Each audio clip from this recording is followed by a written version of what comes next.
So this is sort of a interesting lecture. So again, this is the flowing lab.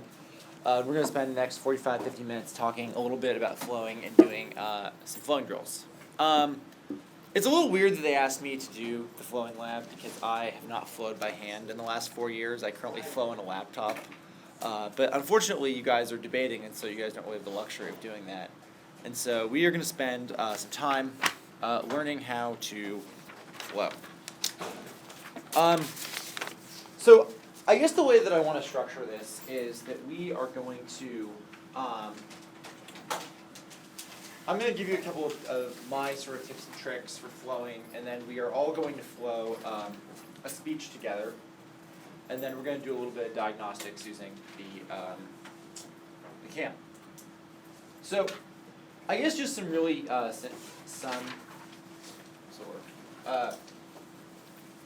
the first thing, I can do this part on the board actually.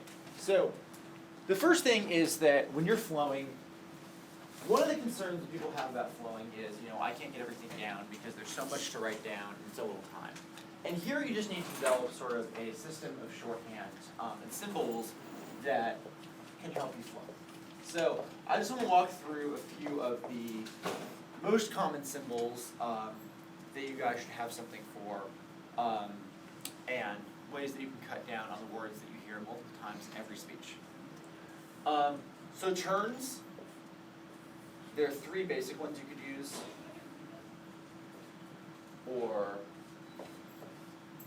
and this is sort of the idea that rather than write out the word turn, you have the letter T with some sort of marker, or some people like to use an actual turning signal for turn.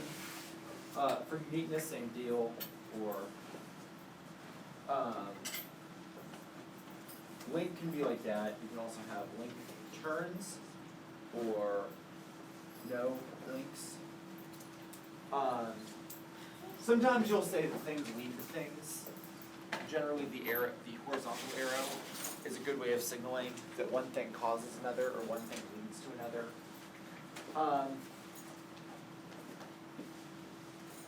This means that something goes up, something goes down. For instance, if Obama passing the plan would cause his political capital to go up, you might push the up arrow. And if it would cause the political capital to go down, you draw the down arrow. I like, rather than write the word out no, or not, or any version of that, the null sign can be very useful for that. And basically, the moral here is you just have to sort of develop a series of short abbreviations that you can write very quickly. So the first thing is developing sort of a vocabulary of symbols that you can use while you're flowing to cut down on the number of words that you have to write down.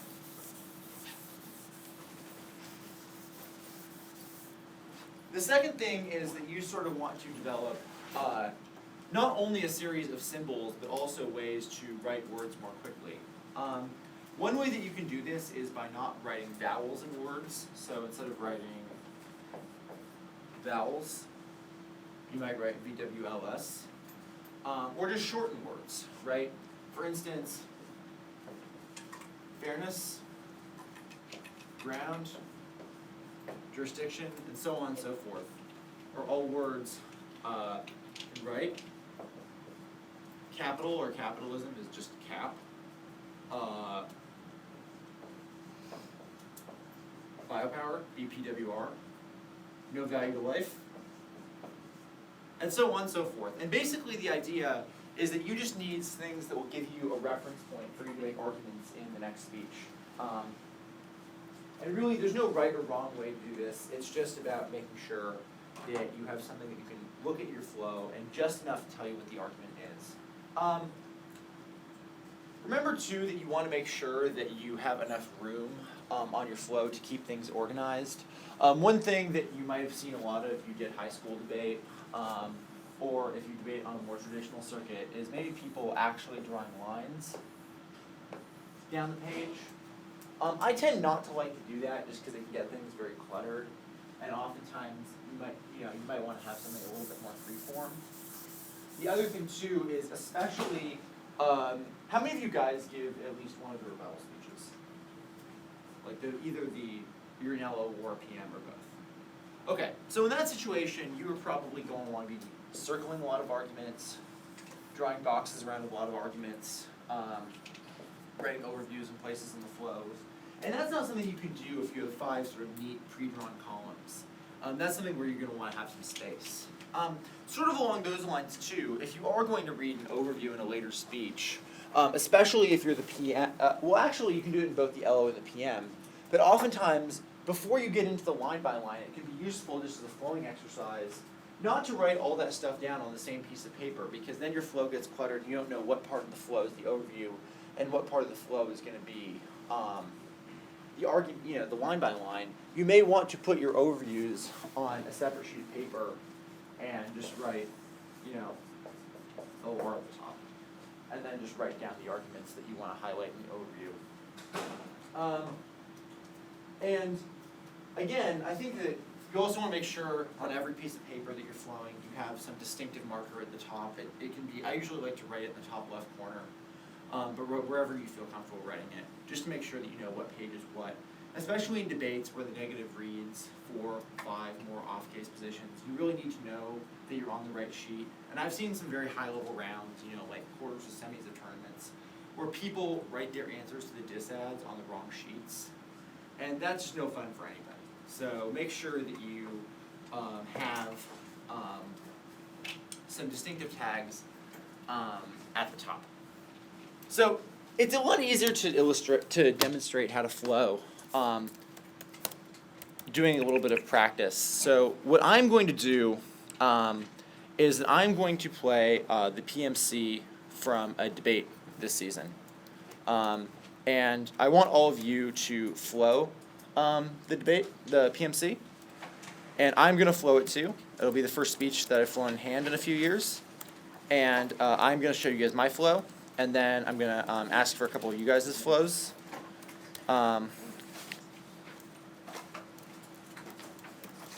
And we'll do some diagnostics. Again, I'm not trying to call anybody out here.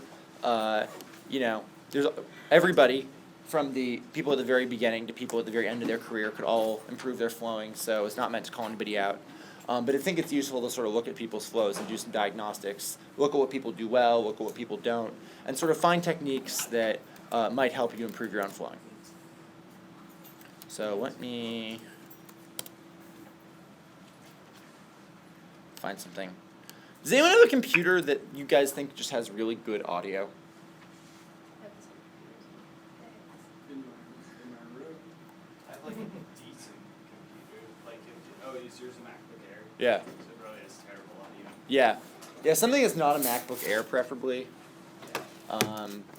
Yeah, that's an excellent, well, or at least compared to a MacBook Air. Quite decent. They do the BS built-in sub or whatever.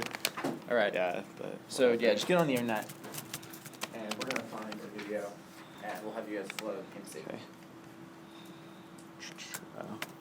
There we go.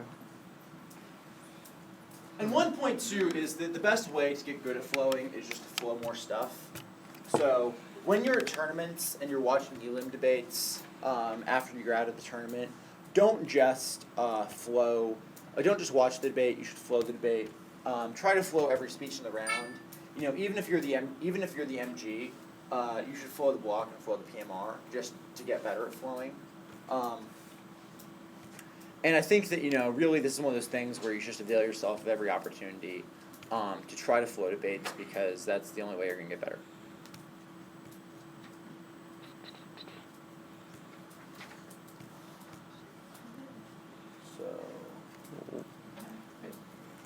It's not liking connecting to the internet.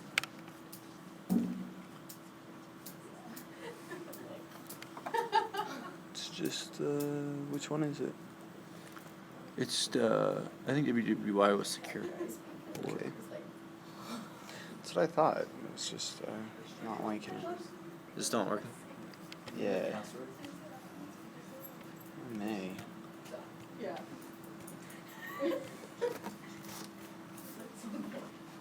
You see, actually, there may be an audio feed from this. That There's speakers up there. It's in here? probably plugged into the computer. I Here it is. But if you, That makes sense. So let me see if this may work. Yeah, it doesn't look like my internet's working. I have no idea why.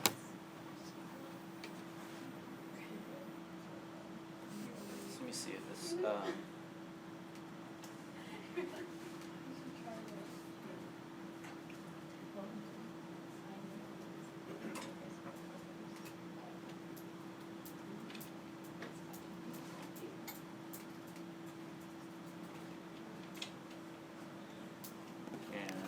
is not.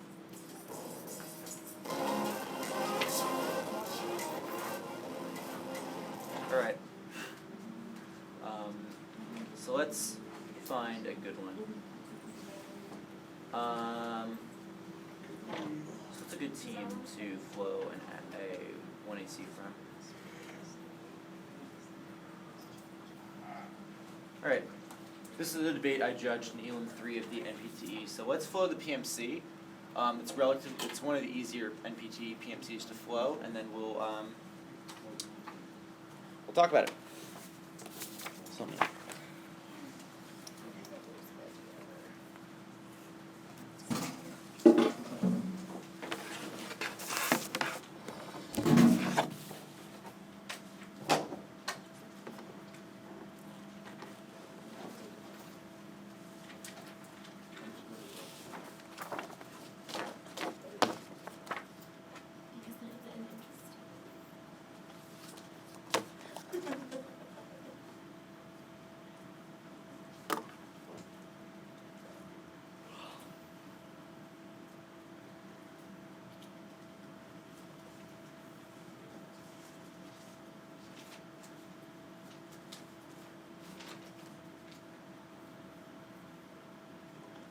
Come on.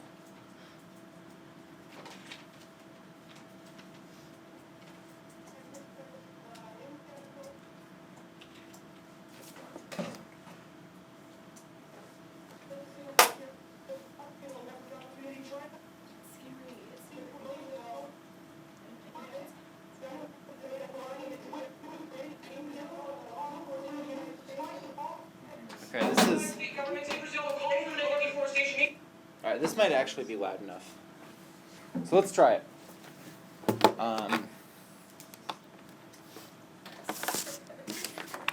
And this is going to be a fast speech, it'll be challenging. But you're going to see some fast speeches, so let's just try something on the difficult side and then we'll do some diagnostics. Y'all ready?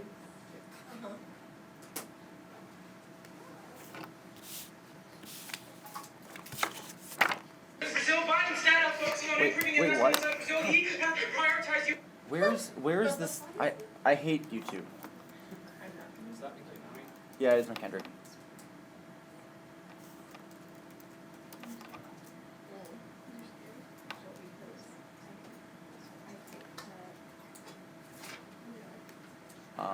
What is this debate?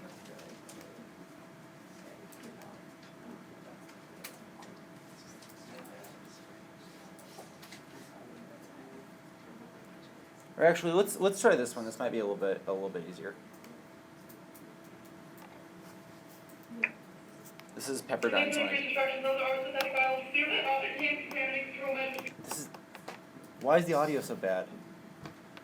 Okay, we're getting the idea. I've been flowing this whole time. Isn't everybody else? That's right.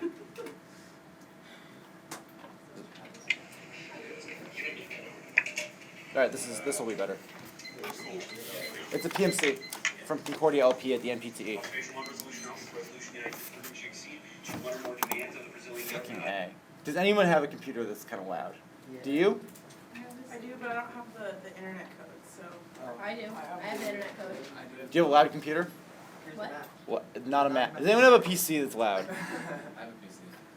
All right, can we try that? You'll be the savior of the lab. I know. How about just a Mac? Well, I have a Mac too, and it sucks. Well, yours is a MacBook Air. Oh, like a normal Mac? The problem is the Apple one. Is it just the Apple one? The apple on the back conspires to not let us flow. Why is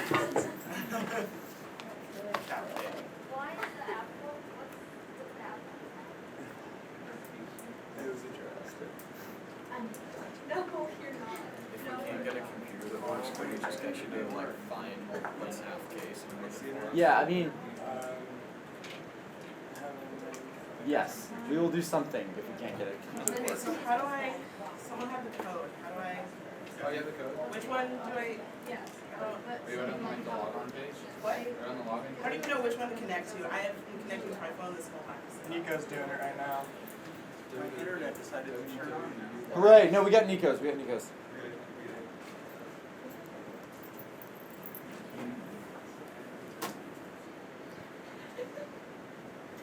Go, go. Yeah. Which round did you want? NPT Elim 2 Concordia LP Berkeley CH.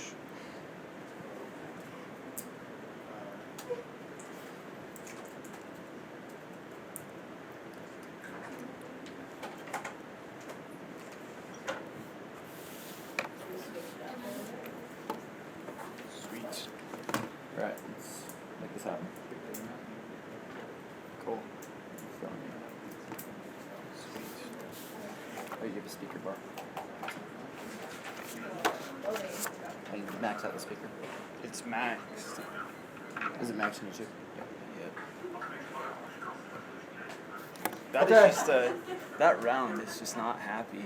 Okay, does anyone have their 1AC from this morning's debate? What? The one, yeah, the PMC. PMC 1AC. This is gonna be louder. It might also be a little more obscene, but we're all adults here. It's Ben. Yeah, it's bad. Economic pressure, there's two great courts Can and you at right least now, hear three that? arguments in the argument, the agreement on trade and Ben Reed from McHenry. Can everyone hear that? You want to try this one? Why don't we put it on that? Facing outward. This is gonna be really fun. Yeah. Really interesting. Hey, hold on, I need to move closer. I might forget, I might forget to flow. Yeah. Gather round.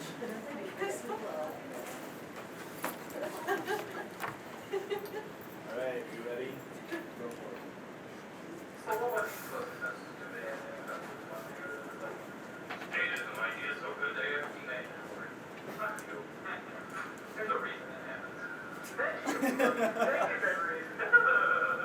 Is it about to start? Yeah, shit.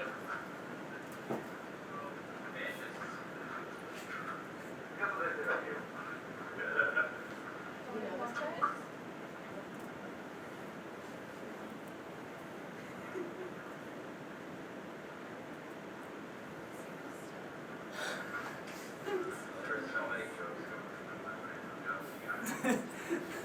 Stop stealing prep thing.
Like, is the internet? Oh, I think it's just buffering.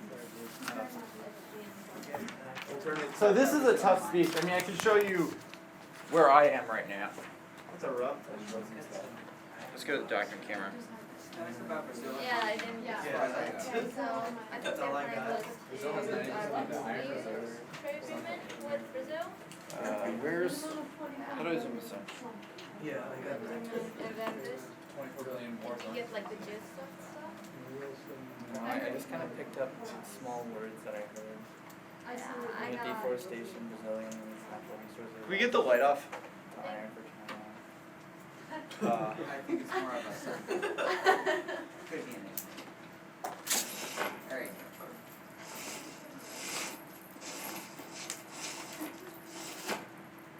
They're also all those. Oh, wait, I did the wrong light. My bad. Yeah, there you go. So this is what I got out of this speech. As you can tell, I've done this in a while, but it seems like, basically what you're wanting to do is just get down as much detail as possible. And a lot of people will make the mistake of trying to flow each individual piece of substructure, like the numbering of arguments. And honestly, the numbering of arguments, especially in the context of a PMC, is not going to be that important. Fundamentally, you just want to get down as many details as possible so you can look at these details and maybe reference some of them in your LSC uniqueness arguments in the dissad, or your weak arguments on the dissad, or so on. And again, one other symbol I should add to the list that you see up here is, you're going to see key a lot. I just like to do that with a K with a circle around it. Or a lot of people will do K2. And that's another way of sort of writing key 2, critical 2, etc. On there. Before we get to the advantage, this is what we get out of the background, that there's a large amount of deforestation in Brazil, and the state governments of Brazil are trying to take a strike against deforestation. You get some of the plan text. Typically people now, it used to be that you would read the plan text slowly and you would read the plan text twice, so they would get down every word of it. Now people just write out copies of the plan text before the round, hand them to you, and then blast through it like the rest of their speech. So in this debate, you probably wouldn't have been able to write the plain text down word for word, but they would give you a copy of it. And if your opponent doesn't give you a copy of the plain text, you should ask for one, because people will give it to you because they think that you'll read an argument if you don't. Yes? So I get what you're saying about how numbering isn't terribly important in the background information, Uh-huh. but in instances where it is one of their advantages, or it's a neg team, so it's their structure, without being able to get down like uniqueness 1, 2, 3, how do you ever break free from essentially spending 50% of your speeches with the they say, we say format? You should do a lot less they say and a lot more we say. And this is one sort of general tip for dealing with flowing problems, is to rely very heavily on what I call sort of embedded clash or implicit clash, right? You just sort of have an articulation of your argument, and then you make claims like this answers their argument because, and you don't have to say exactly what their argument is, or go through or restate their argument entirely. You just have to say, our argument is responsive to their argument because. And I think that also is a good way of compensating for flowing issues, because it means that you don't have to, you're not, the goal of the debate is not to flow every argument and to tell the judge that you flowed every argument. The goal of the debate is merely, of flowing, is merely to create a system of notes that you can use to make references to arguments that were made in the debate.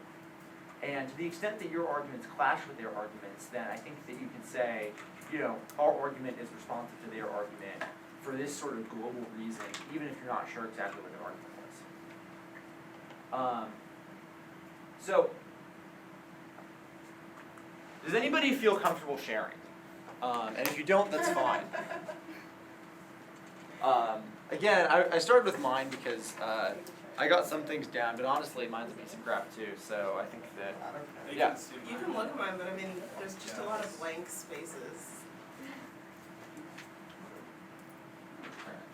So, I'll try to find one or two constructive things to say to everybody's. So here,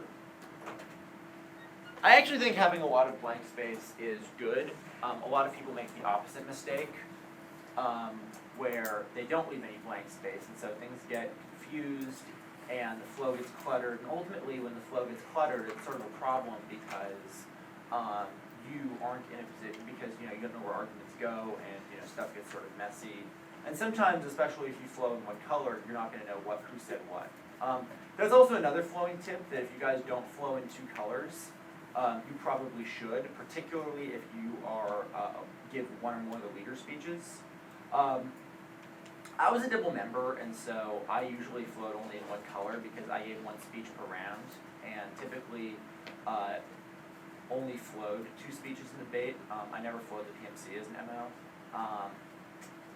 But if you're flowing the entire debate and you have to make references to arguments that came up earlier in the debate, you probably want to flow in two colors just so things don't get confused. And I think that especially when you're starting out, it's good to sort of have two colors to keep apt and make arguments distinct from one another. Yeah? As far as the judges' flow goes, are they pretty much just trying to accomplish the same thing that the people up there are? Yes, I mean, as a judge compared to when I was an opponent, I flow way less substructure. And I basically just try to transcribe word for word what arguments were and put stuff together at the end of the debate. As a judge, you're not trying to keep track of stuff like during the debate in real time so much. Basically, you just want to be able to look back on the debate 45 minutes later and figure out what happened. But it's not important for me, like during the debate, to know exactly what's happening. If you asked me, for instance, in the middle of the MO, sort of what arguments are going on in the debate, I probably couldn't tell you very much. Right? Usually it takes me about 5 minutes of just reading through the flow just to figure out what happened. No, I'm dead serious. How do they keep up? Well, they keep up because they don't need to be, because flowing in a debate is way different than flowing as a judge. Because as a judge, you're not thinking about what your strategy is. You're not thinking about what arguments you're going to make in the next speech. You're not thinking, oh my God, is my partner going to do this? You don't think about any of that stuff as a judge. All you're doing is just transcribing. And then at the end of the debate, you put the arguments together and you try to make the best decision you can. But as a judge, you basically, oftentimes you just sort of turn your brain on autopilot. And then you turn it off again when the debate is over. So, judges, I think, as a result of that, they oftentimes get a lot more than the debaters will because they're not sort of thinking about what to do with all these arguments. They're just sort of thinking about, about how to get everything down. At the same time, the judges are probably oftentimes will not be quite as familiar with the arguments that are being made in the debate because they're not as invested in the debate. They didn't participate for the debate, they didn't prep arguments for the debate a lot of the time. And so sometimes the judges are going to be, not as familiar, for instance, with some of the acronyms that you might be using, or with certain terms of art that might be used in the debate. So, getting back to this flow, I think that the biggest takeaway I would take from this flow is I like to flow the background, observations, etc., leading up to the plan text on one piece of paper, and then to flow advantages on a separate sheet of paper. Depending on your preferences, you could flow all the solvency arguments on one piece of paper, or you could flow them on a plain text sheet. But I generally would start a new piece of paper for every advantage, just because every advantage is sort of a little self-contained debate, and it's useful to try to keep them on different sheets of paper. So, but otherwise, I think this is good. I think you do a great job of keeping arguments in sort of a single column-like area, which is really good. Another brave volunteer. This is just the advantage if you want the back. Pretty bad, but This is actually, I think, is excellent. Certainly much, much better than what I did. And I think that here, I think that one thing that Niku does a really excellent job of is using dashes next to arguments in order to separate out discrete arguments from each other. And I think that's really good because oftentimes when you're flowing a debate like this, it can be very easy to lose track of when one argument stops and where another argument begins. And sometimes debaters will they will say, well, this is, these are two discrete arguments. You group them together, but there are two distinct warrants that you don't address. And I think that one way that you can avoid doing that is to number arguments out into discrete arguments. And I think that oftentimes you can get lost in the shuffle doing that if you try to write down every little, subpoint A, little 1, little 2. And I think that one easy way of getting around that is just to use dashes or bullet points. And so I think that this is an excellent flow. I like that you separate the advantage out into a separate piece of paper. And so I think that this is an excellent job. Yeah, I really don't have anything. I might Usually I go out more. yeah, I might go out a little bit more, and I also might put a little bit more room between. Yeah, I'm Sec- usually a column debater. Right. I just do the column, so I was trying it the free this time. Sure. So, thank you. Yeah, one thing too is to go back to the 1AC flow that I had earlier. One thing you sort of see from this is that after the plan text, there is a line. And one way that I found very useful to separate out, for instance, in advantages or disadds, is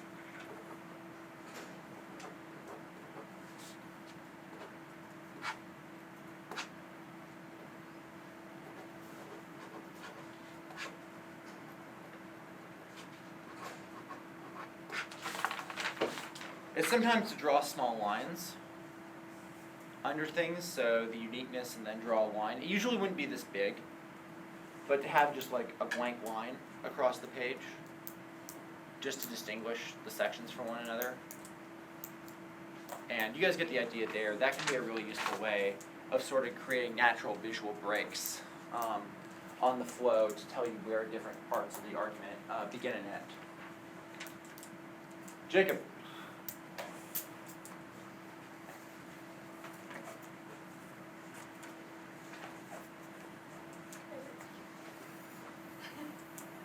All right, so I actually think that this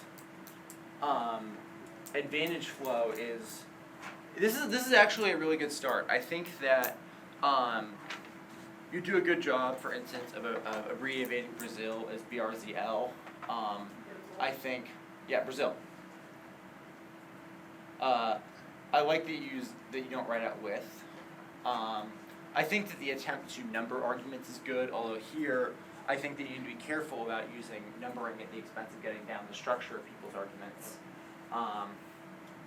And certainly, but otherwise I think that this is fine. I do like the fact that, for instance, that you separate out the pieces of paper. I also like that you're a good note. I also like that you're a good and attentive note taker. You have a question? So good. Oh, no, I have a question. I'm just itching my elbows. Yeah. I kind of will. Yeah. Well, my problem is like I'm not sure. Like people say like there are multiple pieces of paper for different things. I'm really confused on like what is supposed to go on different pages and not. Sure, that's a great question. So let me give you my crack on this. And again, flowing is a really individualized system of note taking. So I don't claim that this is the end all and be all, but this is just, I think, a good way of getting stuff. If you are debating. For the 1AC or PMC, I think that background through the plan should be one sheet of paper.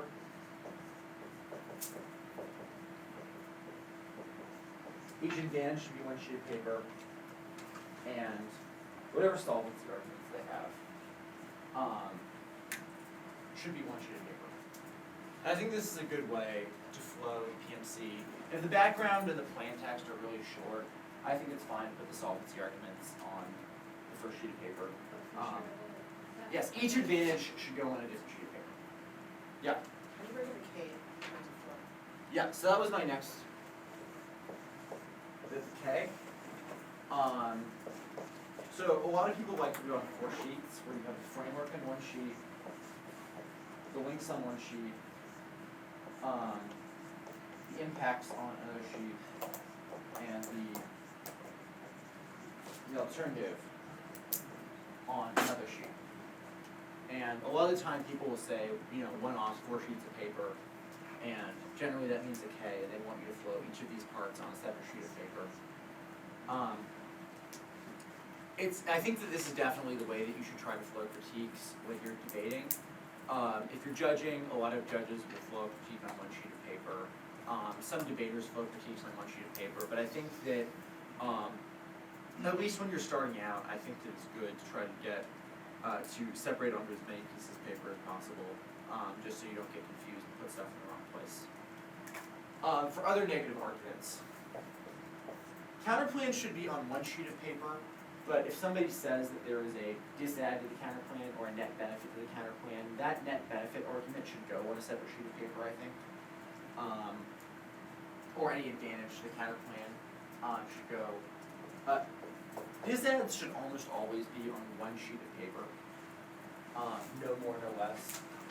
If they have multiple dissadds, do not flow them on the same sheet of paper. Every disadd gets its own sheet of paper.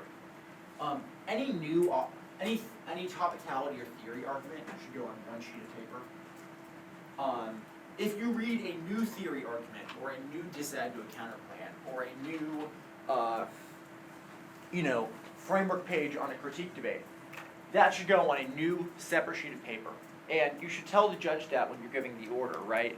Like you should say the order is topicality, the when due off, the critique debate, and when you tell the judge where you're going on the critique debate, I would organize it.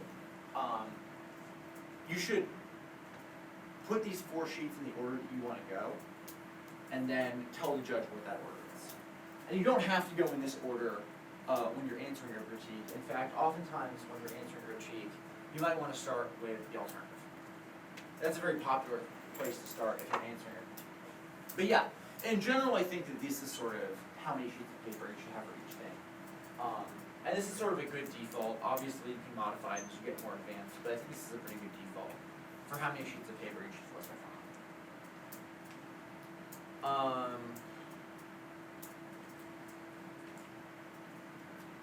Is this your flow? Okay. You can actually see that one too. Yeah, this is from.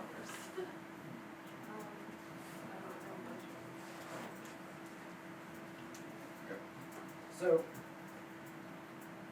moist. Be a trooper. What's your name? Becca. Well, first of all, congratulations. Thank you, Becca, for helping us with this, because they're good diagnostic tools. And so we can talk about this. So here, I think that this, I think that you have about the right amount of spacing between arguments, and I think that you do a good job of keeping the arguments in one column. I do think, though, that you want to do more to sort of set aside the plan text to put the advantage on new sheet of paper. But I think that you do a pretty good job of sort of like spacing arguments out. I think flowing a sufficient amount of detail. Remember too that a lot of the time people will always just flow, taglines, they'll flow, whatever statistics they give, etc. And sometimes people will flow so many details that they lose track of what the actual argument is. And just remember, if you take nothing else from this lecture, is that flowing is a mechanism for you to remember what arguments they made and to organize the arguments that you're going to make in the next speech, right? It is not a transcription contest. It is not a test in college where the job is to get down as much information as possible. The job is to get down the right information, and the right information is the information that you need to give your next speech. So that is what you should be focusing on. So,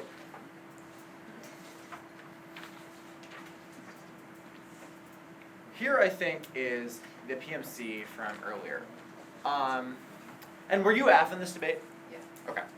So oftentimes, one thing that a lot of PMCs do is that they write out a lot of their speech.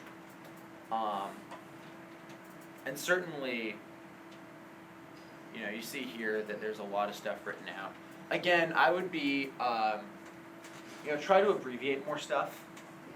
just because I think that writing out full words, full sentences can oftentimes waste time, both in prep time and during the PMC itself. And so, I think to remember, keep stuff in columns. It seems like here, stuff is starting to sprawl out to the bottom of the page. And if you get to the bottom of the page, one thing you can easily do is either start a new page, or if you are environmentally conscious, flip the page over and start there. I would be a little bit cautious about going to the back of pages a lot, just because you might, forget to just flip to the back of the page and get confused. And sometimes if you know that you're going to have arguments on the back of the page, and you know that you're going to have to go there, you can do that. Where you remind yourself visually to flip to the bottom of the page by drawing a down arrow at the bottom. This actually, I think, brings up kind of a good, so again, same thing. I think that when you're writing advantages, you want to, sort of disaggregate them a little bit more into your uniqueness section, your link section, your internal link section, and your impact section. Because I think the judges are going to be sort of expecting that order. And so if you prepare your disads and pre-flow your arguments in that order, then I think that it's going to be easier for you to track the arguments that you're making onto sort of the structure that a lot of judges are going to be expecting of you in particular debate rounds. But again, I think there's a good amount of detail here, and I think that, I think that this is a sort of a good first effort. I think that just working on condensing the flow would be really useful. So here you go. And thank you very much. One other thing too, and this actually raises a really good point that came up a lot for me back in the day, was that a lot of the times when you pre-write out your strategy, right, you will want to write things onto the PMC that you prepare in prep, or the critique that you prepare in prep, or the disad that you prepare in prep. And you might want to have a level of detail on your flow that you might not be able to get if you were the one flowing your partner giving the speech, right? And this is especially true if you are an MG or an MO, right? Suppose that you're an MO and you want to go for this disad, and this is a really good disad that you guys prepared, and it just has a ton of detail, but you're not good at flowing, and you want to make sure that you have all that detail in front of you. One thing that I always did when I was giving member speeches was that I would trade flows with my partner at the end of his speech, right? Like he would give, for instance, we would read a critique, and I would flow the critique on a piece of paper, and then he would hand me the version that we wrote in prep time, and I would hand him the version that I flowed during the LOC. Because he didn't really need to reference the arguments that we had written during prep time, because he wasn't ever going to give another speech until the LOR. So he could just write down what I said in the MO, and then he would have those arguments in his own handwriting, and they would be comprehensible to him. Whereas I would have the version that we put together during prep. It would be much more detailed than the version that I had flowed in the debate. And so I would be able to reference specific, terms of art or phrases or arguments that we had written into the shell. And so that was a way that I could compensate for my own flowing mistakes, is that I could just take the version that we had pre-flowed and use that instead of the version that I had flowed during the round. The one downside to doing that is that sometimes your partner might ad-lib arguments, or he might add things in that you hadn't pre-flowed. If that's the case, you just want to make sure to have your partner make a little note of that on the flow, or to add that note in yourself, because you don't want to have a different argument than the one that was presented in the round. That can create serious flowing difficulties for the judge. So let's do one more flowing diagnostic, and then I'll take some questions. Yeah. How do you, when people speak very fast and they're not necessarily enunciating terribly, how can you, at that point in time, it's almost not just a flowing issue, it's your ear issue. How can you improve beyond sheer exposure? The first thing I would say is that it is totally okay to ask your opponent to slow down. It's totally okay. There's no stigma attached to it. Everybody has been there, and everybody will do it if you ask them to slow it down a little bit. I think there too that if you can't get everything, just get as much as you can, and don't worry so much about saying he said, she said. I think that just worry about sort of getting, the big picture and writing that down. The other thing too is that oftentimes if you have difficulty following your opponent, your judge will also have difficulty following your opponent. And so don't assume that your judges are, master flowers who are getting every little detail that your opponents give, whereas you can't flow anything. Oftentimes your judges will also be confused, they'll also have difficulty flowing, and oftentimes your judges, sometimes your judges just aren't going to be very good at flowing. And oftentimes, that's something you shouldn't be happy about because your judges might miss arguments. But sometimes, you can take comfort in the fact that it's not like your judges are these master flowers who are going to get every argument and you're lost in the weeds. And especially if your opponent is unclear, that's a good thing for you, right? Because if your opponent is unclear and you're clear and you can explain arguments, the judge is much more likely to latch on to the arguments that you deliver in the debate than they are to latch on to the arguments that your opponent gives in the debate. And so I think that a lot of debaters get really upset when their opponents are unclear and they're like, how can I beat this unclear person? When the reality is that it's a communication event and, if your opponent is a bad communicator and you're a good communicator, all things being equal, you're probably more likely to win the debate. So, but just try to get as much as you can. And, again, I think more experience is helpful. Practice flowing debates on your own. The nice thing about flowing debates on your own laptop is you don't have to deal with acoustics problems like the ones we have here. And, just flow those debates. Because if you can flow the debates that you see on YouTube, you can flow anything. And so just practice, practice, practice. And I think that's the best advice I can give to you guys. We have about 10 minutes left, so questions, thoughts, comments? Yes? You had mentioned that you have been flowing pretty exclusively on the computer. Yes. Are you using a separate program or column or? So I wish I had, actually, let's get on the internet. Let me see if I can get on the internet here. To answer your question, I use Excel. And does this get me to Gmail? So judges can use laptops? Yes, judges can and do use laptops. Let me email a flow from an earlier debate, and I'll give you an example of what my flows look like. I was gonna email around, so it's fine. It's not a happening. That's crazy. I was a novice, no cares about novices.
So yeah, so this is what my flows look like.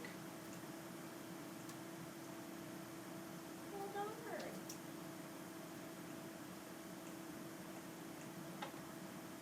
And as you can see, I flow very little substructure and just tend to try to transcribe arguments as fast as I can, just sort of assemble stuff after the debate. Typically try to flow the 1AC on a sheet of paper. There was a small counterclaim debate. Didn't really go much past the MG. And then one thing I do that a lot of judges have started doing is that they will flow either the LOR or both the LOR and the PMR on one sheet of paper. So, for me, I generally get a new tab out, and the LOR will be in this column, and the PMR in this column. And sometimes what judges will do if they do this is they'll look at the LOR and the PMR, and they'll sort of use them as sort of the template for the rest of the debate. And they'll say, these are the arguments that were made in the LOR and the PMR. And they'll sort of work backwards through the debate to figure out what arguments were said, are these arguments in the LOR and the PMR actually the arguments that were made earlier in the debate, or are they new arguments? Obviously people will be clashing on some issues, so who's sort of right on those issues of clash, what conceded line-by-line arguments were made in the LOC, in the MG, in the MO, and so on and so forth. But yeah, I think that this, looks nothing like what your flows probably should look like, because it's, I think it would be very difficult to debate having a flow like this, because there's not a lot of room for you to, it's not very well organized, it's very sort of stream of consciousness. But if you don't need to actually think about the debate while it's happening, which is the position that most judges find themselves in, then this is, pretty good for reconstructing stuff after the round. Any other questions? All right, well, hopefully you've learned something about flowing and you can put it to work in your next round. So thanks for coming. Thank you. Thank you.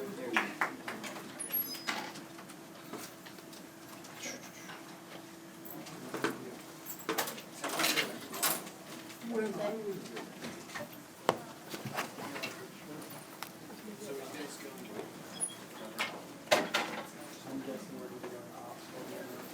No, it's probably.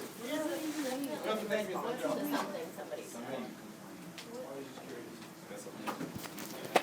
I went out.